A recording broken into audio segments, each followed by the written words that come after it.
Hi, welcome to Gary's Hobby Studio, and in this video, I'm going to go over a couple of things I found out trying to get the um, shared storage working. The first thing I ran into was getting it to isolate just the connection for the storage. And what I mean by that is I was able to get the fiber connection set up on there, but my problem I was having was that it wasn't like working, and that's because I was doing it wrong. And I'll show you what I'm talking about. There we go. All right.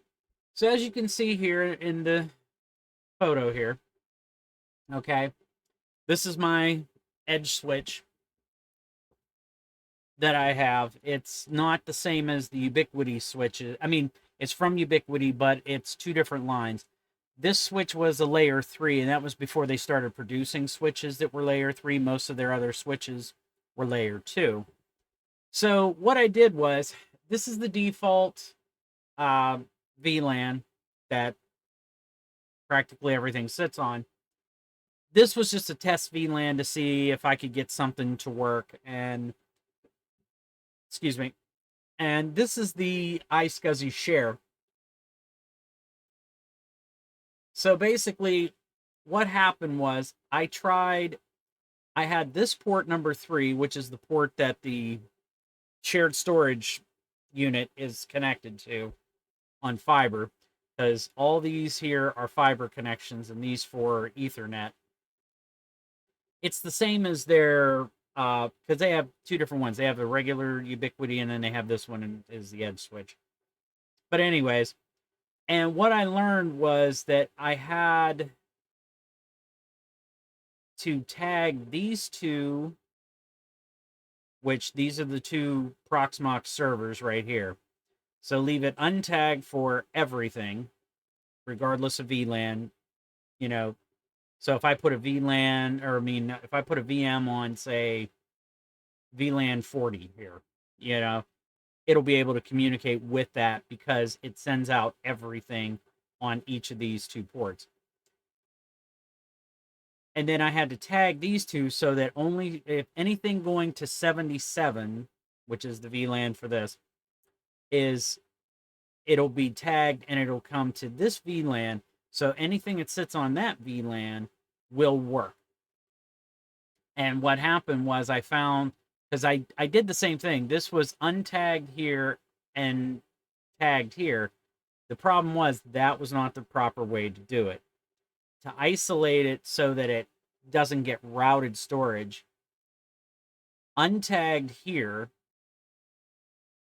exclude it from here, because this, everything will hit the internet. Then I started getting, because this is my Proxmox server 1, and this one's Proxmox server 2. This one, and once I got it to work, the couple of other things I learned was that to try to use jumbo frames, I still have to figure that out. I'm not sure why it, like if I set the card to 9,000, the bridge to 9,000, and if I set the VLAN to 9,000, it doesn't work. And I found a thing somewhere and I can't remember where, and I tried to find it and I couldn't find it. If I do, I will update the description in the video with it and maybe make a short or a post on YouTube. But you have to minus like 100 for the overhead, for VLAN tag overhead, which, okay, you know, I mean, that's fine. I tried experimenting with it on the second one, but for some reason, regardless whether it was 9,000 or I set it back to 1,500, which I tried the 9,000 minus the 100, so I think I was setting it to like 90 or 8,900. It still gives me a communication error on the second one. This one's fine. I can see everything. I can put the ISOs in, because I have certain data sets for backups and media, and soon I'm going to run I'm going to run the VMs from it. And the unfortunate thing is like I said, this one works. Proxmox server 1 works. Proxmox server 2 does not. and it's got some kind of weird communication error, and I'm sure I have something configured wrong. What, I'm not 100% sure. I'm thinking about switching this one back to 1500 just to see if it works. But I don't know, because like I said, I just got a bad feeling something has to be configured, and I need to continue to look that up. But I have never found a way to. Nobody's ever shown with this particular edge switch how to set things to work with specific VLANs.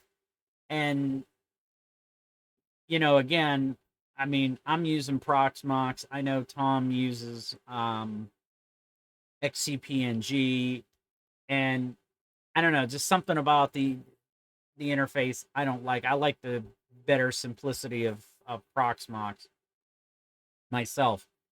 And I think I found out about that one before XCPNG even came out. So for me, that's why I went with what I did. But this way, if anybody has any edge switches and are having this problem, where you're trying to isolate your storage traffic from the rest of the network and not make it so that it's routable to the internet, this is pretty much what you have to do. You have to untag the port that you want the data to communicate on. So if you have like a 10G connection and a 1G connection, you want the 1G for your management and updates, but you want the 10G to just be on the 10G VLAN, okay, so that all that traffic is just there to those short hops, and it's not hitting all the switches or trying to do that anyways.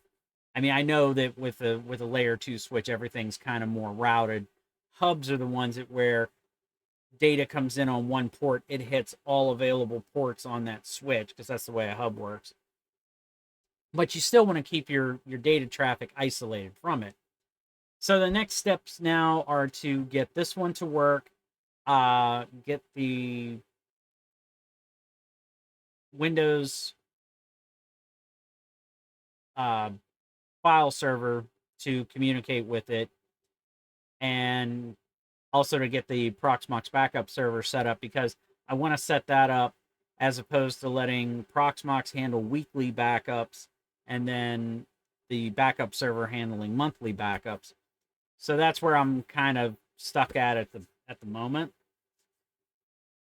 But so that's pretty much it. If you have any questions, please feel free to leave comments below. And if you like what I do, please like, subscribe, share it with anybody that you think it may help, or may have an interest and may need. And who knows, hopefully my videos they explain enough to maybe give people a shot at trying some of this. And as I always like to say, have a good day, guys. Take care and see you next time.